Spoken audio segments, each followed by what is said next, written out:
everyone. Hi, Rob. And welcome back to Dog and Porter, the place of home fine craft ales. If you haven't met him before, you won't find him on a worldwide privacy tour, then writing a book about himself. It's the world famous, I can't believe he's not world famous, Alan Partridge. Evening, everyone. This is my brewmaster brother, Dave Partridge. Hello, everyone. Evening, bro.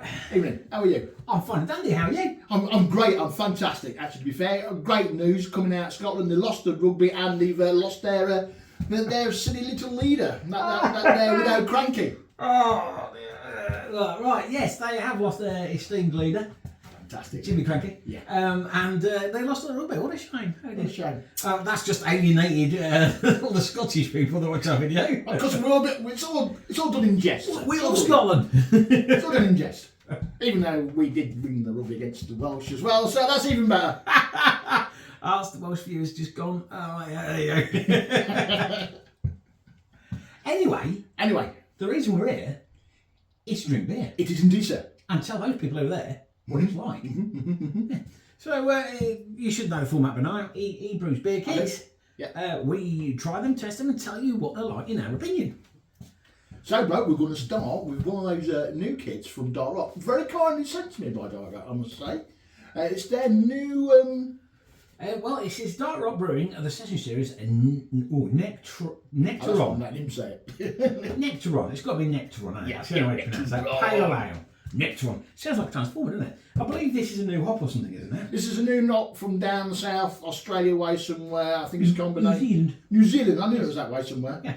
Yeah, it's a combination of... does it sound there? It's a combination. Well, here we go. Look, it says a delicious New Zealand style pale ale. Nectaron is a newly launched New Zealand hop, crafted over 17 years and is a big hit with brewers around the world.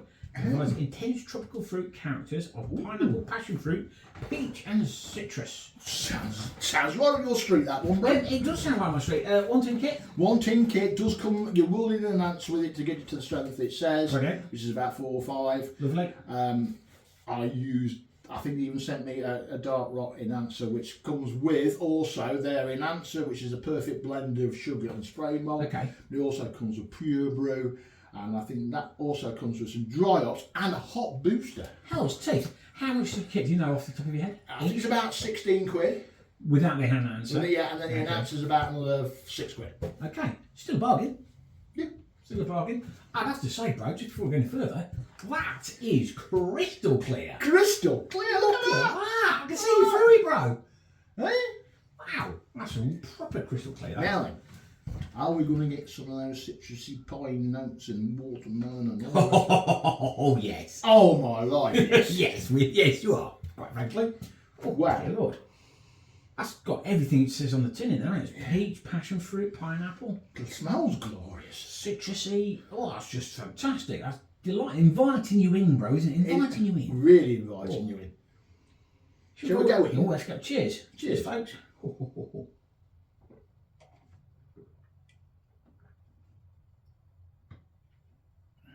Shut the front door. Dear Lord. Oh my life. You've not mixed the beers up, have you? That's a 1 tin kit. Yeah. Hell's teeth. I don't know, it's because it's the enhancements it comes with, or what it calls, the pure brew and the enhancer, but that is glorious. There's no way can I tell that's got a home brew twang. You couldn't find a better in a pub than that. That's delicious. It's everything that you want. It's got that peachiness, it's got that citriness, it's got that little bit of bitterness, it's refreshing, it's fantastic. It's fantastic. All the flavours are there, they're right off the back of the tongue. They're perfectly well balanced. Smoothness, rich, absolutely bang on. 10 out of 10 all day long. Some of this may be consumed during rugby matches. I think it made a lot, mate. That is 10 out of 10. All day long. All day long. Boom, straight in. 10 out of 10 for that new op, 10 out of 10 for that kit. Just fantastic. Yeah. Yeah. If you're just starting and you haven't gone on to part grain or full grain yet and you're still using the extract kits, get that. Get that. We did really rate their session series from Dark Rock before when we did the extract beer kits. That's fantastic. They did fairly well on the list. Yeah, but that's cracking. That is awesome. That's cracking.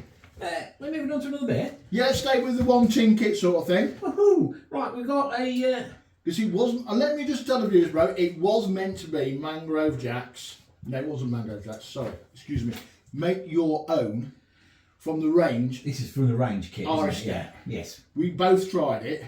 I think it's got a little bit infected, oxidated somewhere. It definitely wasn't right. We both agreed that it probably wasn't necessarily the kit, but something's happened to it in the brewing process. Something more that it had gone off almost. So we couldn't serve that and test that. Unfortunately, we'll try it again at some point. And here's a top tip. I do use those immersion heaters, and then they're like a little, like almost heater you drop into your brew, and keep your brew that warm that way. I've got a mat as well, but I think what's happened there is that immersion heater's got something inside it and it's infected the beer. Could have done. So again, sterilise every piece of equipment you've got. Sterilisation. Yes. So this is a standing beer. I believe we have somebody to thank for this. Yeah, we have brewmate Phil for this. Well, he had a kit of this. Should have used right. I don't know if you can really see it on the picture on the little print out there, but that's what it is. So this is from Muntons Tap Room, Watermelon Sour. Yeah. One in a melon. One in a melon. One in a melon. I like it. Good luck. So this tap room serves, as it says there, a melon watermelon sour beer. This is going to be slappy in the face, isn't it? Refreshingly fruity and slightly tart. A Moorish sourness perfectly suited for the intuitive palate. Oh, right, okay. I don't know if my palate is intuitive. Yeah, you don't know what intuitive means. Sounds like fine, doesn't it? Right, so then the only thing is, Phil had a tin of this. Yes. I had a tin of this. Yes. I give Phil my tin, and he put both tins in one fermenter with 40 pints of water. Yeah, but you didn't add an enhancer or anything Didn't else. add an answer, I just added another tin. So with these taproom series, you're supposed to have spray malt or a liquid extract, etc. We just had another tin of the same kit. Right. Right. Okie dokie. Right. Give it a swirl. So this is the first time I'm tasting this. This is delivered the other day. It's got a refreshing nose. It has got a weird nose, refreshing kind of. You can smell that watermelon like you would do in like sweets or something. It smells a little bit of a sweet shop, doesn't it? Yeah. It's got that almost overly sweety watermelon smell, which is what it's supposed to have, isn't it? And it's nice and clear as well, bro. Have you tried this? Because I really... I just said it's delivered the other day. Sour beer, I don't know. Right in. Shall we try it? Let's go in. Cheers. Cheers.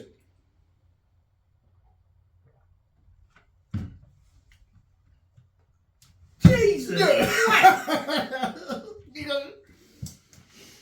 It's sour beer.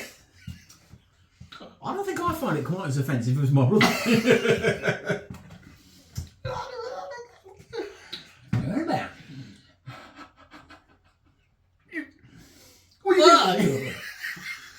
What you need is a bigger mouthful. You need to be a really big mouthful. You know what that is? That's like, you remember that super sour sherbet you used to get as a kid? Yes.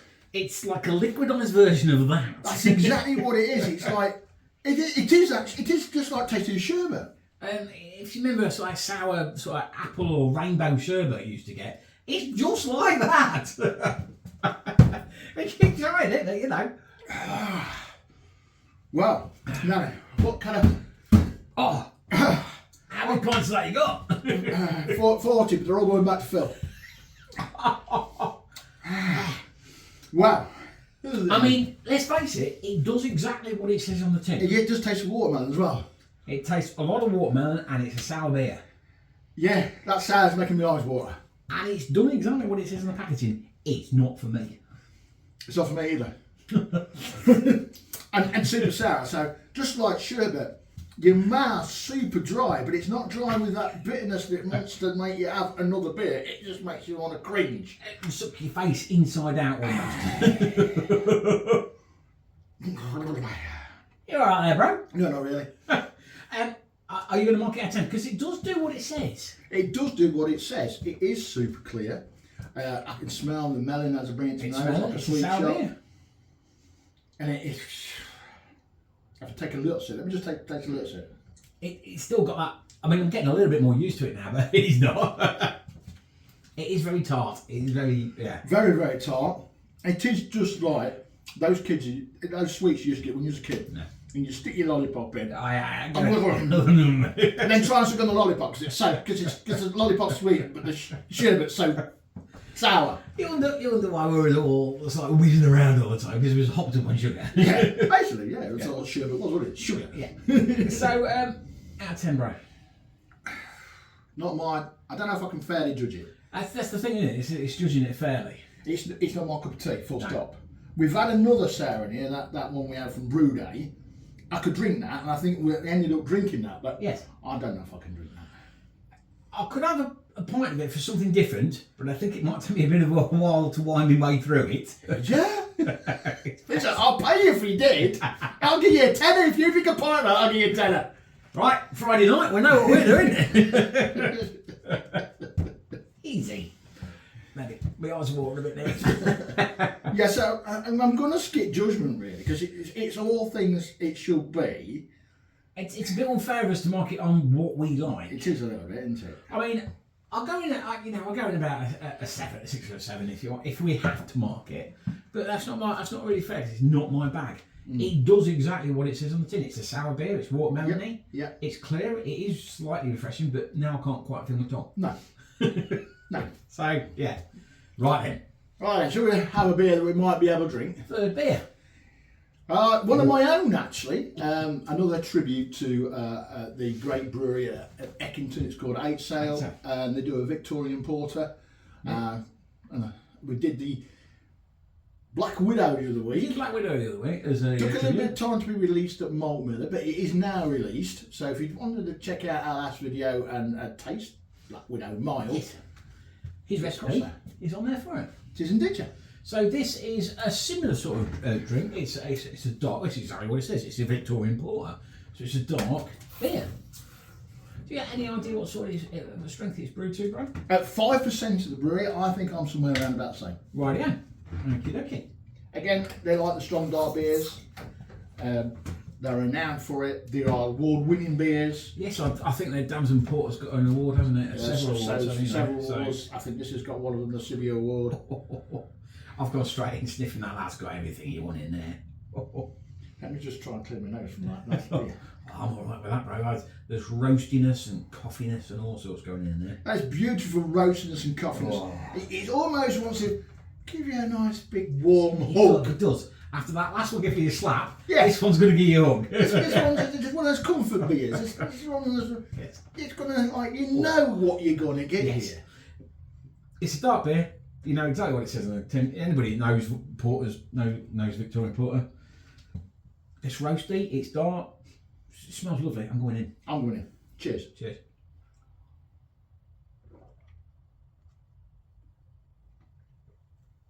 Oh, that's cleared the palate. That is like little angels dancing on your tongue. It is indeed like little coffee angels dancing on your tongue, and they bring such roastiness with them. Oh yeah, afterwards especially. The roastiness of chocolate and malt Yeah, together combined. 100%. Getting all of that. Oh, Yeah, I'm going to say it's the roast hit you for a start, and then you get a little bit of that chocolate and smoothness at the back. Yeah, that's fantastic. I think I do a good tribute there to the awesome. to the Victorian Porter. I know we shouldn't like your own beer, but I'd give it a 10 out of 10. Fantastic. Thank you. Oh, it's fantastic beer, that is. Yeah, brilliant.